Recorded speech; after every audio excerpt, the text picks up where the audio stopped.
Item ಯಾವುದೇ ಇರಲಿ try ಮಾಡಿ ಆಚಿ ಚಿಕನ್ ಮಸಾಲಾ. ಹಾರ್ಮುಜ್ ದಾಟೋದಕ್ಕೆ ಯಾರಿಗೂ ನಾವು ಪರ್ಮಿಷನ್ ಕೊಟ್ಟಿಲ್ಲ ಅಂತ ಭಾರತದ ಹೇಳಿಕೆಯ ಬೆನ್ನಲ್ಲೇ ಇದೀಗ ಇರಾನ್ ಶಾಕ್ ನೀಡಿದೆ. ಹಾರ್ಮುಜ್ ದಾಟೋದಕ್ಕೆ ನಾವು ಯಾರಿಗೂ ಪರ್ಮಿಷನ್ ನೀಡಿಲ್ಲ ಅಂತ ಇರಾನ್ ಹೇಳಿದೆ. ಭಾರತ ಹೇಳಿಕೆ ಬಳಿಕ ಇರಾನ್ ಸ್ಟೇಟ್ಮೆಂಟ್ ರಿಲೀಸ್ ಆಗಿದೆ. ಹಾರ್ಮುಜ್ ದಾಟೋದಕ್ಕೆ ನಾವು ಯಾರಿಗೂ ಕೂಡ ಯಾವುದೇ ದೇಶದವರಿಗೂ ಕೂಡ ನಾವು ಪರ್ಮಿಷನ್ ನೀಡಿಲ್ಲ ಅಂತ ಇರಾನ್ ಇದೀಗ ಭಾರತಕ್ಕೆ ಶಾಕ್ ಕೊಟ್ಟಿದೆ. ಭಾರತದ ಹೇಳಿಕೆಯ ಬಳಿಕ ಇರಾನ್ ಹೇಳಿಕೆ ಇದೀಗ ರಿಲೀಸ್ ಆಗ್ತಾ ಇದೆ. ಇರಾನ್ ವಿದೇಶಾಂಗ ಸಚಿವಾಲಯದಿಂದ ಈ ಒಂದು ಹೇಳಿಕೆ ಬಂದಿದೆ.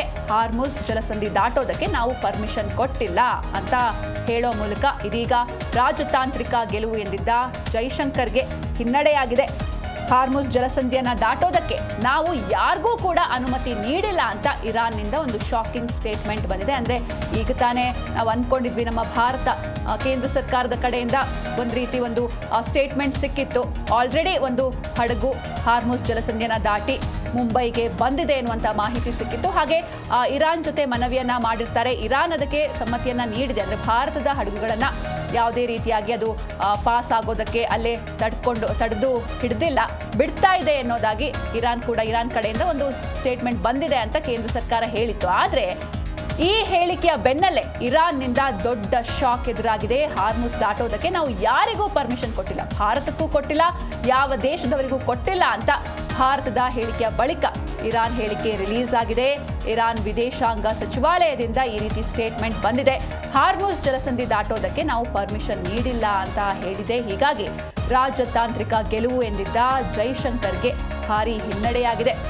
ಅಂದರೆ ಈ ಹಿಂದೆ ಜೈಶಂಕರ್ ಅವರು ಹಾಗೆ ಇರಾನ್ನ ವಿದೇಶಾಂಗ ಸಚಿವಾಲಯದ ಜೊತೆ ದೂರವಾಣಿ ಸಂಪರ್ಕದಲ್ಲಿ ಮಾತಾಡಿದ್ದಾರೆ, ಮನವಿಯನ್ನ ಕೂಡ ಮಾಡಿದ್ದಾರೆ ಎನ್ನುವಂಥ ಮಾಹಿತಿಗಳು ಸಿಕ್ಕಿತ್ತು. ಇದಕ್ಕೆ ಇರಾನ್ ಕೂಡ ಒಪ್ಪಿಗೆಯನ್ನ ನೀಡಿತ್ತು ಎನ್ನುವಂಥ ಮಾಹಿತಿಗಳು ಸಿಕ್ಕಿದ್ವು. ಅಂದರೆ ಭಾರತದ ಬಾವುಟ ಇರುವಂಥ ಹಡಗುಗಳನ್ನು ಬಿಡ್ತೇವೆ ಅಂತ ಇರಾನ್ ಹೇಳಿತ್ತು ಅನ್ನುವಂಥ ಮಾಹಿತಿ ಇತ್ತು. ಹಾಗೆ ಶೆನ್ಲಾಂಗ್ ಎನ್ನುವಂಥ ಒಂದು ಹಡಗೇನಿದೆ ಅದು ಆಲ್ರೆಡಿ ಸೌದಿ ಅರೇಬಿಯಾದಿಂದ ಅದು ಬರುತ್ತೆ. ಅದು ಹಾರ್ಮುಜ್ ಜಲಸಂಧಿಯನ್ನು ದಾಟಿಕೊಂಡು ಮುಂಬೈ ಪೋರ್ಟ್ಗೆ ಬಂದಿದೆ ಎನ್ನುವಂಥ ಮಾಹಿತಿಗಳು ನಮಗೆ ಸಿಕ್ಕಿದ್ವು. ಆದರೆ ಇದೀಗ ಈ ಒಂದು ಹೇಳಿಕೆಯ ಬೆನ್ನಲ್ಲೇ ಇರಾನ್ನಿಂದ ದೊಡ್ಡ ಶಾಕಿಂಗ್ ಸ್ಟೇಟ್ಮೆಂಟ್ ರಿಲೀಸ್ ಆಗಿದೆ. ಹಾರ್ಮುಜ್ ಜಲಸಂಧಿಯನ್ನು ದಾಟೋದಕ್ಕೆ ನಾವು ಯಾರಿಗೂ ಕೂಡ ಪರ್ಮಿಷನ್ ನೀಡಿಲ್ಲ ಅಂತ ಇರಾನ್ ವಿದೇಶಾಂಗ ಸಚಿವಾಲಯದಿಂದ ಮಾಹಿತಿ ಸಿಕ್ಕಿದೆ. ಹಾರ್ಮುಜ್ ಜಲಸಂಧಿ ದಾಟೋದಕ್ಕೆ ನಾವು ಪರ್ಮಿಷನ್ ನೀಡಿಲ್ಲ ಅಂತ ಹೇಳ್ತಾ ಇದ್ದಾರೆ. ಹೀಗಾಗಿ ಅಂದರೆ ಯಾವಾಗ ನಮ್ಮ ಕೇಂದ್ರ ಸರ್ಕಾರದ ಕಡೆಯಿಂದ ಹಡಗುಗಳು ಬರ್ತಾ ಇದೆ, ಜಲಸಂಧಿಯನ್ನು ದಾಟಿ ಬರ್ತಾ ಇದೆ, ಇರಾನ್ ಇದಕ್ಕೆ ಒಪ್ಪಿಗೆಯನ್ನು ನೀಡಿದೆ ಅನ್ನುವಂಥ ಮಾಹಿತಿ ಸಿಕ್ಕಿತ್ತು. ಆಗ ಜನರು ಕೂಡ ಒಂದು ರೀತಿ ನಿಟ್ಟುಸಿರು ಬಿಟ್ಟಿದ್ರು. ಇನ್ನೇನು ಕೆಲವೇ ದಿನಗಳಲ್ಲಿ ಎಲ್ಲ ಸಮಸ್ಯೆಗಳು ಬಗೆಹರಿಯುತ್ತೆ ಅಂತ. ಯಾಕಂದರೆ ಈಗಾಗಲೇ 3 ದಿನಗಳಾಯಿತು, ಯಾವುದೇ ರೀತಿ ಕಮರ್ಷಿಯಲ್ ಗ್ಯಾಸ್ ಸಪ್ಲೈ ಇಲ್ಲ. ಹೀಗಾಗಿ ಹೋಟೆಲ್ ಉದ್ಯಮ ಸಾಕಷ್ಟು ನಷ್ಟವನ್ನು ಅನುಭವಿಸ್ತಾ ಇದೆ. ಆಲ್ರೆಡಿ ಕೆಲವೊಂದಿಷ್ಟು ಹೋಟೆಲ್ಗಳು ಕ್ಲೋಸ್ ಆಗ್ತಾ ಇದೆ. ಹಾಗೆ ಕೆಲವೊಂದಿಷ್ಟು ಹೋಟೆಲ್ಗಳಲ್ಲಿ ಮೆನ್ಯೂ ಕಟ್ ಡೌನ್ ಮಾಡಿದ್ದಾರೆ. ಅಂದರೆ ಸಾಕಷ್ಟು ಗ್ಯಾಸ್ ಕನ್ಸ್ಯೂಮ್ ಮಾಡುವಂಥ ಆಹಾರಗಳನ್ನು ಕಟ್ ಡೌನ್ ಮಾಡಲಾಗಿದೆ. ಫಾರ್ ಎಕ್ಸಾಂಪಲ್ ಈಗ ದೋಸೆ ಆಗಿರ್ಬೋದು, ಪೂರಿ ಆಗಿರ್ಬೋದು, ಪಕೋಡ ಆಗಿರ್ಬೋದು, ಈ ರೀತಿಯಾದಂಥ ಕೆಲವೊಂದಿಷ್ಟು ಐಟಮ್ಸ್ಗಳು, ನಾನ್ ವೆಜ್ ಆಗಿರ್ಬೋದು, ಇವೆಲ್ಲವನ್ನು ಕೂಡ ಕಟ್ ಮಾಡಿದ್ದಾರೆ. ಅಂದರೆ ಜಾಸ್ತಿ ಕನ್ಸಂಪ್ಷನ್ ಆಗುತ್ತೆ ಗ್ಯಾಸ್ದು, ಅಥವಾ ಜಾಸ್ತಿ ಹೊತ್ತು ಬೇಯಿಸಬೇಕಾಗುತ್ತೆ, ಜಾಸ್ತಿ ಕರಿಬೇಕಾಗುತ್ತೆ. ಈ ರೀತಿಯಾದಂಥ ಕೆಲವೊಂದು ಐಟಮ್ಸ್ ಕಟ್ ಡೌನ್ ಆಗಿದೆ. ಕೆಲವೊಂದಿಷ್ಟು ಸಿಂಪಲ್ ಐಟಮ್ಸ್ಗಳು ಅಂದರೆ ರೈಸ್ ಬಾತ್ ಅಥವಾ ರೈಸ್ ಐಟಮ್ಸ್, ಒಂದೇ ಸಲ ಮಾಡಿ ಮುಗಿಸುವಂಥ ಐಟಮ್ಸ್ ಏನಿರುತ್ತೆ ಅದನ್ನು ಮಾತ್ರ ಮೆನ್ಯೂನಲ್ಲಿ ಇಡ್ತಾ ಇದ್ದಾರೆ. ಇದರಿಂದ ಗ್ರಾಹಕರ ಸಂಖ್ಯೆಯಲ್ಲೂ ಇಳಿಮುಖವಾಗಿದೆ. ಯಾಕಂದರೆ ಒಂದೇ ಥರದ ಅಡುಗೆ ತಿನ್ನೋದಕ್ಕೆ ಹೋಟೆಲ್ಗೆ ಯಾಕೆ ಹೋಗಬೇಕು ಅಂತ ಗ್ರಾಹಕರು ಕೂಡ ಹೋಗ್ತಾ ಇಲ್ಲ.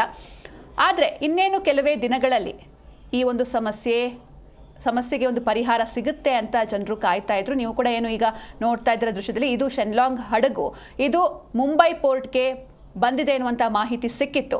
ಆದರೆ ಇನ್ನೊಂದು ಕಡೆ ಇರಾನ್ನಿಂದ ಕೂಡ ಒಂದು ಶಾಕಿಂಗ್ ಸ್ಟೇಟ್ಮೆಂಟ್ ಸಿಗ್ತಾ ಇದೆ. ನಾವು ಯಾರಿಗೂ ಕೂಡ ಪರ್ಮಿಷನನ್ನು ನೀಡಿಲ್ಲ ಅಂತ ಇರಾನ್ನ ವಿದೇಶಾಂಗ ಸಚಿವಾಲಯದಿಂದ ಈ ರೀತಿ ಹೇಳಿಕೆ ಬರ್ತಾ ಇದೆ. ಹೀಗಾಗಿ ಈ ಒಂದು ತೈಲ ಬಿಕ್ಕಟ್ಟೇನಿದೆ ಇನ್ನು ಎಷ್ಟು ದಿನಗಳ ಕಾಲ ಮುಂದುವರಿಯುತ್ತೆ, ಇದೇ ರೀತಿ ಮುಂದುವರೆದ್ರೆ ಪರಿಸ್ಥಿತಿ ಏನಾಗುತ್ತೆ ಅನ್ನೋದು ಎಲ್ಲರ ಪ್ರಶ್ನೆ. ನಿಜಕ್ಕೂ ಅಂದರೆ ಒಂದು ಕಡೆ ಕಮರ್ಷಿಯಲ್ ಸಿಲಿಂಡರ್ ಅಭಾವ, ಇನ್ನೊಂದು ಕಡೆ ನಾವು ಆಟೋಗೆ ಬಳಸುವಂಥ ಗ್ಯಾಸ್ ಕೂಡ ರೇಟ್ ಜಾಸ್ತಿ ಆಗ್ತಿದೆ. ಇದರಿಂದ ಚಾಲಕರು ಕೂಡ ಕಂಗಾಲಾಗಿದ್ದಾರೆ. ಹಾಗಾಗಿ ಇದು ಯಾವಾಗ ಇದಕ್ಕೆ ಒಂದು ಪರಿಹಾರ ಸಿಗುತ್ತೆ ಅಂತ ಜನರು ಕಾಯ್ತಿದ್ದಾರೆ.